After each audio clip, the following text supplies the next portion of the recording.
देश के पूर्व उपराष्ट्रपति जगदीप धनखड़ का हाल इस देश को अभी पता नहीं है, लेकिन अगले उपराष्ट्रपति का चुनाव कल होने वाला है। कल वोट डाला जाएगा। 9 सितंबर को उपराष्ट्रपति पद के लिए जो विपक्ष के उम्मीदवार हैं, उनकी अपील और अंतरात्मा की आवाज, देश की आत्मा को बचाने के लिए, द सोल ऑफ नेशन, उसे बचाने के लिए देश भर के सांसदों से अंतरात्मा की आवाज की अपील भारतीय जनता पार्टी को भारी पड़ रही है और भारतीय जनता पार्टी इसके विरोध में प्रेस कॉन्फ्रेंस कर रही है।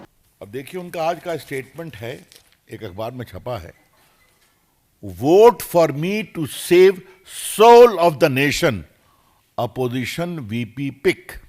प्रेस कॉन्फ्रेंस करके विपक्ष के उपराष्ट्रपति पद के उम्मीदवार सुदर्शन रेड्डी पर हमलावर हो गई है। वहीं एक नेता जो सांसद विधायक भी नहीं है, उनसे उपराष्ट्रपति पद के उम्मीदवार मिल क्या लेते हैं, बीजेपी इससे बेचैन हो गई है। आज इस देश में चर्चा हो रही है कि जो भारतीय जनता पार्टी विपक्ष से घबरा रही है, जिस भारतीय जनता पार्टी के पास पूर्ण बहुमत होने का दावा किया जा रहा है, जितने उपराष्ट्रपति पद के लिए वोट चाहिए उतने वोट का दावा बीजेपी कर रही है, इसलिए चुपचाप कैंपेन हो रहा है। वो बीजेपी एक शब्द यानी सोल ऑफ द नेशन और एक तस्वीर, इससे इतनी बौखला जाए कि प्रेस कॉन्फ्रेंस करके आपत्तिजनक तरीके से निजी हमले पर उतर आए। क्या भारतीय जनता पार्टी वाकई मुश्किल में घिर गई है? प्रधानमंत्री नरेंद्र मोदी सांसदों की कार्यशाला में सबसे आखिरी कतार में बैठे और फिर उसकी फोटो क्लिक की जाए, उस फोटो को इतना वायरल किया जाए और भारतीय जनता पार्टी यह बताने की कोशिश करे कि हमारे यहां एक कार्यकर्ता और एक प्रधानमंत्री में कोई फर्क नहीं है। मगर एक सवाल पूरा देश पूछ रहा है कि 12वें साल में आकर के एक प्रधानमंत्री को कार्यकर्ता बनने की नौबत क्यों आ पड़ रही है? अगर यह होता तो साल भर में 2-4 ऐसी तस्वीरें जरूर आती कि प्रधानमंत्री माले में अकेले नहीं हैं। अगर राजनाथ सिंह उसमें घुसना भी चाहें तो अमित शाह कहते हैं कि नहीं, केवल मोदी जी आएंगे। अगर मोदी जी जा रहे हो कार्यालय पर हाथ हिलाने तो जेपी नड्डा जो राष्ट्रीय अध्यक्ष है, उनका भी हाथ पकड़ के हमेशा पीछे खींच रहे, पीछे हट, अकेले मोदी जी और फिर शाह जी। उस बीजेपी को अब जो है आखिरी कतार की फोटो वायरल करनी पड़ रही। विपक्ष कह रहा है कि लगता है भीतर खाने का मामला बहुत ही बिगड़ता जा रहा है। वहां बीजेपी के आईटी सेल का एक हेड अमित मालवीय जब राहुल गांधी की विदेश यात्रा पर निजी हमला कर रहे और कांग्रेस ये चिंता जताने लगे कि ये लोकेशन शेयर करके गुप्त यात्रा का निजी हमला इस तरह से राहुल गांधी की जान को जोखिम में डालने वाला है, जबकि राहुल गांधी देश के नेता प्रतिपक्ष हैं और उनको एसपीजी सिक्योरिटी है, तो देश के पूरे सरकार को पता है कि वो कहां जा रहे हैं, किससे मिल रहे हैं। इसका मतलब यह है कि विपक्ष की सियासी चालों के बीच भारतीय जनता पार्टी बुरी तरह से फंस गई है। मैं आगे बताऊंगा कि वो तस्वीर किसकी है जिसको सुदर्शन रेड्डी साझा करते हैं तो बीजेपी बौखला गई। लेकिन उसके पहले विश्लेषण इस बात का होना चाहिए कि सुदर्शन रेड्डी जो पूर्व न्यायाधीश रहे हैं, उन्होंने जब देश भर के सांसदों से एक अपील जारी की जिस पर मीडिया में खबर भी बनी, तो उस अपील में ऐसा क्या है जो बीजेपी को बौखलाने पर मजबूर कर गया और रविशंकर प्रसाद नथुना फुला कर आ गए इस बात को कहने। मैं चाहता हूं कि पहले सुदर्शन रेड्डी जी का पूरा अपील, पूरा बयान गौर से सुनिए ताकि आपको भी समझने में आसानी हो कि इसमें कौन सी बात थी जिससे भारतीय जनता पार्टी देश को खतरे में और इस तरह के लोगों पर निजी हमले के लिए इस्तेमाल कर रही है। अभी उपराष्ट्रपति के चुनाव 2-3 दिन में आने वाले हैं और मैं आप सबसे दरखास्त करूंगा, अपने पार्टी के हित में नहीं लेकिन देश के हित में सोच समझकर आप मतदान करिए। मुझे पूरा विश्वास है आप जो भी निर्णय लेंगे वो मेरे हित में और आपके हित में नहीं लेकिन देश के हित में आपका निर्णय होगा। यहाँ केवल उपराष्ट्रपति के लिए वोट नहीं है, यहाँ भारत की आत्मा के लिए वोट है। अब आपने गौर से सुना, सुदर्शन रेड्डी जो इंडिया ब्लॉक के उपराष्ट्रपति पद के उम्मीदवार हैं, इंडिया ब्लॉक के हर एक व्यक्ति से राज्य जा करके उन्होंने भेंट की, पहले भी होती रही है। राष्ट्रपति पद का चुनाव हो या उपराष्ट्रपति पद का चुनाव, विपक्ष में जो है उसके पास संख्या ऑन रिकॉर्ड कम होती है, इसलिए उसके जो प्रत्याशी होते हैं वो हर राज्य में जाकर के लोगों से मिलकर के, लोगों के सांसदों से, उन पार्टियों से अपील करते हैं और अपना एक मैसेज देते हैं कि हम आपके साथ हैं। सत्ता पक्ष अपने दूसरे ढंग से काम करता है, राजनाथ सिंह को लगा देता है काम पर, अमित शाह को काम पर लगा देता है। जैसे पिछले दिनों उत्तर प्रदेश के मऊ घोसी, वहां के सांसद है समाजवादी पार्टी के राजीव राय, उनका एक वीडियो वायरल हो गया कि अमित शाह ने उनको फोन किया और फोन करके बर्थडे की बधाई दी। पूरे हलचल मच गई कि अरे भाई अमित शाह विपक्ष के सांसदों को भी फोन करवा रहे हैं। हालांकि बाद में राजीव राय ने इसकी सफाई दे दी कि पिछले साल भी दिया था बर्थडे विश और अब भी दे रहे हैं। मैं तो कई बार सोचता हूं कि सपा के, टीएमसी के, आम आदमी पार्टी के, कांग्रेस के, आरजेडी के कितने सांसदों को गृह मंत्री अमित शाह ऐसे फोन करके बधाई देते हैं हैप्पी बर्थडे वाली। इसके बाद की लाइन आप सोचिएगा। लेकिन मीडिया हलकों में इस बात पर खूब चर्चा है कि इस बार का उपराष्ट्रपति चुनाव बीजेपी के लिए आसान नहीं है, एनडीए के लिए आसान नहीं है।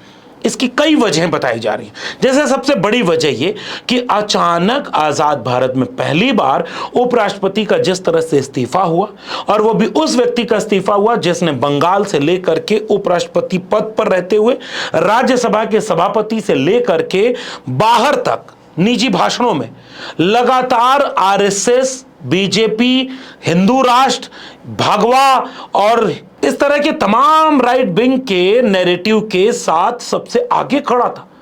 और वह व्यक्ति झुकता था तो ऐसा लगता था कि लोग मिमिक्री करने लगते थे। उस व्यक्ति की किसी से मुलाकात, जैसे बाद में चर्चा आई कि नायडू के बेटे से मिल लिए उपराष्ट्रपति, फिर कोई कह रहा था नहीं नहीं केजरीवाल से मिल लिए, फिर कोई कह रहा था नहीं नहीं वो जो चीफ जस्टिस वर्मा पर महाभियोग ले जाना था उसमें वो जस्टिस शेखर पर भी ले आना चाह रहे थे और केंद्र सरकार नहीं चाहती थी। फिर कोई कह रहा था कि नहीं नहीं पहले वो महाभियोग लोकसभा में आना था, ये राज्यसभा में ले आए। नाराज हो गई बीजेपी, इस्तीफा मांग लिया बीजेपी ने। भाई बीजेपी के नथुना फुलाकर प्रेस कॉन्फ्रेंस करने वाले रविशंकर प्रसाद एक प्रेस कॉन्फ्रेंस इस पर भी कर दें कि उपराष्ट्रपति अगर स्वास्थ्य कारणों से इस्तीफा दे रहे हैं तो बीजेपी का एक नेता उनसे मिलने की फोटो क्यों नहीं जारी कर रहा है। आज वो कहां है? एक छोटी सी क्लिप है, मैं चाहता हूं सुनिए इसको। कपिल सिब्बल अपने चूंकि एक यूट्यूब चैनल भी चलाते हैं, समाजवादी पार्टी के समर्थन पर, एक निर्दलीय राज्यसभा के सांसद हैं और यूट्यूब चैनल पर दिल से करके एपिसोड चलाते हैं। उसमें इस बार उन्होंने भूपेश बघेल को और 2-3 लोगों को बुलाया था। एक छोटी सी क्लिप वायरल हो रही है कि उन्होंने खुद फोन किया उपराष्ट्रपति को, उन्होंने कहा कि बाद में बात कराएंगे, अभी तबीयत ठीक नहीं, उसके बाद फोन बंद।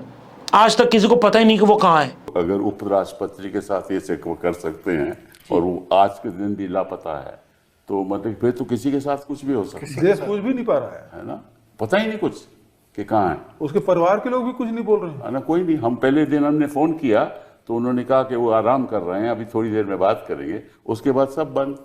हम फोन करें तो कोई उठाता ही नहीं है। तो ये अगर उपराष्ट्रपति के साथ कर देते हैं और फिर गृह मंत्री जी आकर बयान देते हैं कि उन्होंने स्वास्थ्य की वजह से उन्होंने इस्तीफा दिया, और वो तो मतलब कि कमाल है। और पता ही नहीं कि वो किस अस्पताल में है, कौन उनको देखने जा रहा है। ये तो बड़े कमाल की बात हो गई ना। इस क्लिप को देखने के बाद इस पॉइंट को गौर से समझिएगा कि जिस तरह से उपराष्ट्रपति वाला मामला पिछले दिनों सुर्खियों में रहा और बेहद संगीन रहा, उसके बाद बीजेपी मुश्किल में है, नंबर 1। नंबर 2 कि चूंकि वैसे ही अकेले बीजेपी के पास 240 है, चंद्रबाबू नायडू के सामने बी सुदर्शन रेड्डी एक ऐसे उम्मीदवार हैं जो उन्हीं के राज्य से आते हैं। तमिलनाडु से कैंडिडेट दिया है एनडीए ने, बीजेपी ने, तो तमिलनाडु से फोड़ना चाह रहे थे वो स्टालिन को। फिलहाल ऐसा लग रहा है कि स्टालिन उस मूड में है नहीं।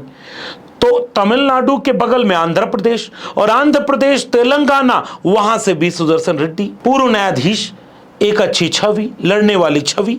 और आपको याद है विचारधारा की लड़ाई है।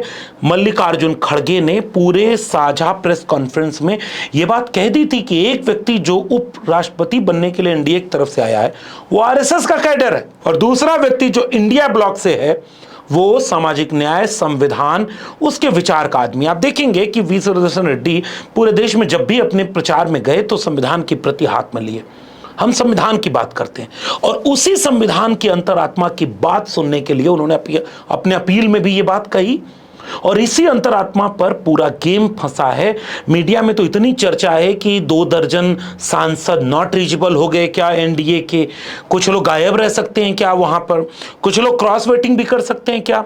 2 बार डिनर कैंसिल हुआ, एक बार प्रधानमंत्री नरेंद्र मोदी के घर होना था, कैंसिल हो गया, फिर एक बार जेपी नड्डा के घर डिनर होना था पूरे एनडीए ब्लॉक का सांसदों का, कैंसिल हो गया।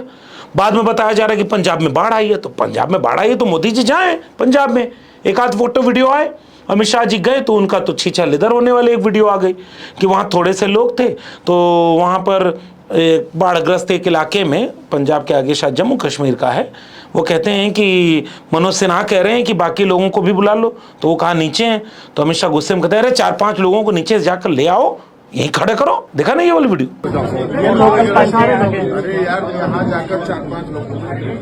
इसका मतलब ये कि 2-2 बार डिनर कैंसिल होगा और अंदर खाने इतनी सुगबुगाहट है, खूब मीडिया में तरह तरह की बातें हो रही हैं।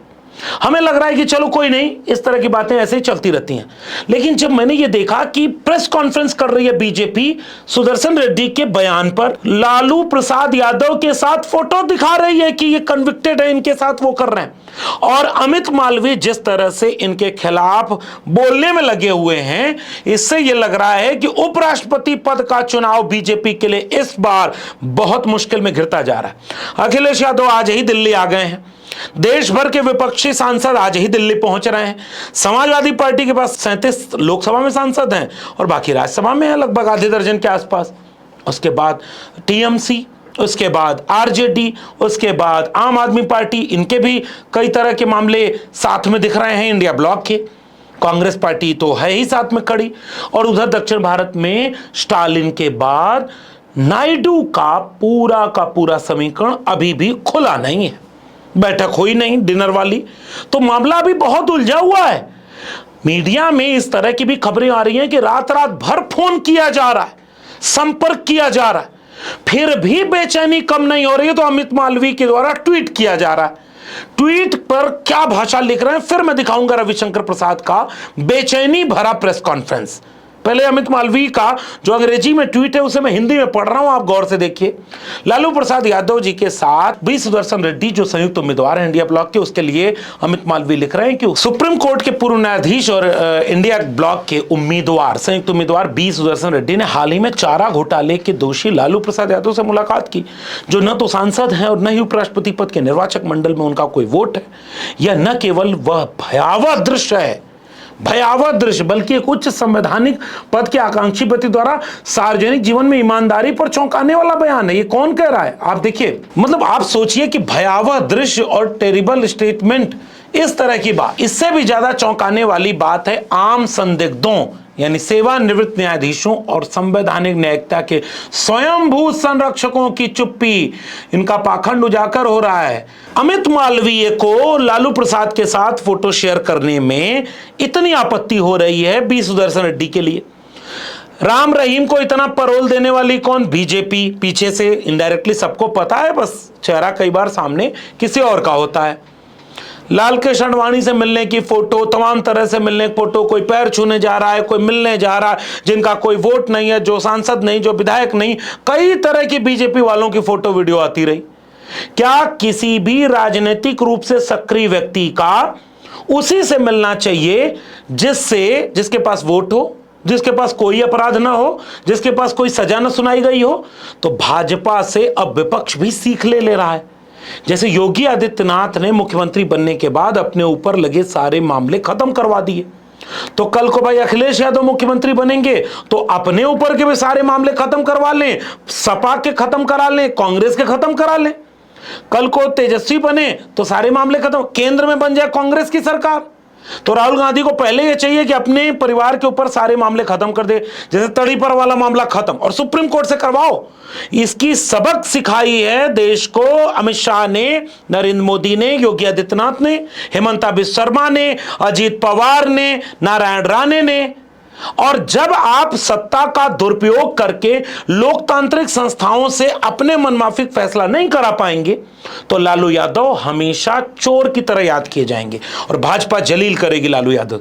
इतना डर लालू प्रसाद यादव से, जो व्यक्ति आज उम्र के ढलान पर है, जो व्यक्ति आज बहुत आसानी से चल फिर नहीं पा रहा है, उस व्यक्ति के साथ एक फोटो का शेयर कर दी, पूरी बीजेपी में हड़कंप मच गया और प्रेस कॉन्फ्रेंस कर रहा। अरे भाई, अपराधियों, घोटालेबाजों, भ्रष्टाचारियों का पूरा वॉशिंग मशीन का अड्डा बन गया बीजेपी। और बीजेपी उपराष्ट्रपति पद के चुनाव में इतनी घिर गई कि वो इस तरह के फोटो का सहारा लेकर के चुनाव के एक दिन पहले सोशल मीडिया पर यह सब काम कर रही है। इसका मतलब यह कि अंदर खाने आपके पास पूर्ण बहुमत नहीं है। और वो अपील सुदर्शन रेड्डी की कि अंतरात्मा की आवाज पर, मल्लिकार्जुन खड़गे की वो बात कि ये आरएसएस बनाम संविधान, मनुस्मृति बनाम संविधान, आरएसएस बनाम सामाजिक न्याय और समाजवाद की वैचारिक लड़ाई है। तो अगर यह वैचारिक लड़ाई अंतरात्मा की आवाज तक चली गई, द सोल ऑफ नेशन, उसे बचाने के लिए, तो फिर क्रॉस वोटिंग, सांसदों का गायब हो जाना, डिनर कैंसिल हो जाना, सोशल मीडिया पर ट्रोलिंग करना, प्रेस कॉन्फ्रेंस करना, इसका मतलब यह कि मामला हाथ से निकल रहा है। अब जरा गौर से सुनिए रविशंकर प्रसाद को नथुना फुला फुला कर क्या आरोप लगा रहे हैं, गौर से सुनिएगा। अब देखिए, उनका आज का स्टेटमेंट है, एक अखबार में छपा है, vote for me to save soul of the nation, opposition VP pick. और देश के कॉन्शियंस को बचाने के लिए बहुत बड़ी बड़ी बातें की गई है। तो देश के सोल को बचाने के लिए मुझे वोट दें, यह है उनका कमेंट जो अखबार में आया है और उन्होंने वीडियो रिलीज किया है। और ये देखिए, देश के सोल को बचाने के लिए वो किससे मिल रहे हैं? लालू प्रसाद से। लालू प्रसाद फॉर्डर स्कैम में कन्विक्टेड हैं। मेरा उस सारे मामले को उजागर करने में कुछ भूमिका रही है, आपको पता होगा। ही इज कन्विक्टेड, बेल पर हैं या मेडिकल ग्राउंड पर बेल है, मैं उस पर नहीं जाऊंगा, बट ही इज कन्विक्टेड। आप किस तरह के रिटायर्ड सुप्रीम कोर्ट के जज हैं? जो व्यक्ति कन्विक्टेड है, किसमें? स्कैम में, करप्शन में। जो व्यक्ति कन्विक्टेड है स्कैम और करप्शन में, आप जाके उनसे मिलते हैं। रविशंकर प्रसाद को सुनते हुए आपको दो बात समझ में आई होगी। कोई विपक्ष का उम्मीदवार अगर पूरे देश से यह अपील कर रहा है कि इस देश के आत्म को बचाने के लिए, इस देश के सामाजिक न्याय के संवैधानिक मूल्यों को बचाने के लिए, संविधान में प्रस्तावना में दिए हुए सेकुलरिज्म, सोशलिज्म जैसे मूल्यों को बचाने के लिए, आइडिया ऑफ इंडिया को बचाने के लिए आप अपनी अंतरात्मा की आवाज सुनकर वोट दें। इसके लिए प्रेस कॉन्फ्रेंस कर रही है बीजेपी। दुनिया की सबसे बड़ी पार्टी इतनी सी बात के लिए प्रेस कॉन्फ्रेंस करने बैठ गई। फिर लालू प्रसाद यादव से खुन्नस रविशंकर प्रसाद की। मालूम पड़ता है कि इतिहास भूल गए इतिहास बीजेपी वाले। इस सब समीकरणों से एक बात तो तय हो रही है कि उपराष्ट्रपति पद का चुनाव इस बार सामान्य नहीं होने वाला। कल जब चुनाव होगा तब देखना दिलचस्प होगा कि अंतिम रूप से परिणाम क्या आता है। क्या एनडीए के उम्मीदवार जीतते हैं या इंडिया ब्लॉक के उम्मीदवार अंतरात्मा की आवाज, सोल ऑफ द नेशन की बात करते हुए कुछ नया खेल कर सकते हैं। लेकिन इतना तो तय हो गया है, पंजाब न जाकर के बाढ़ के नाम पर डिनर कैंसिल होना सामान्य नहीं है, मणिपुर दौरा सामान्य नहीं है, अंतिम कतार की फोटो को वायरल करवा करके प्रधानमंत्री को आम कार्यकर्ता दिखाना सामान्य नहीं है, उपराष्ट्रपति का चुनाव जैसे सामान्य नहीं है, उसी तरह से फिलहाल देश में बहुत कुछ सामान्य नहीं हो रहा है। आप बताइए कि इसके पीछे की मूल वजह क्या है। अपनी टिप्पणी नीचे कमेंट बॉक्स में जरूर बताइएगा। इस वीडियो में इतना ही। मेरे चैनल को अगर सब्सक्राइब नहीं किया है तो जाते जाते चैनल को सब्सक्राइब करना मत भूलिए। बेल आइकॉन यानी घंटी की बटन दबाएंगे तो अगली वीडियो की सूचना मिलेगी। ज्वाइन करेंगे तो हमें ताकत और हिम्मत मिलेगी। अगर आप इस वीडियो को ट्विटर यानी एक्स या फेसबुक पर देख रहे हैं तो हमें फॉलो करना मत भूलिए। फिर मिलेंगे, तब तक के लिए बहुत बहुत धन्यवाद।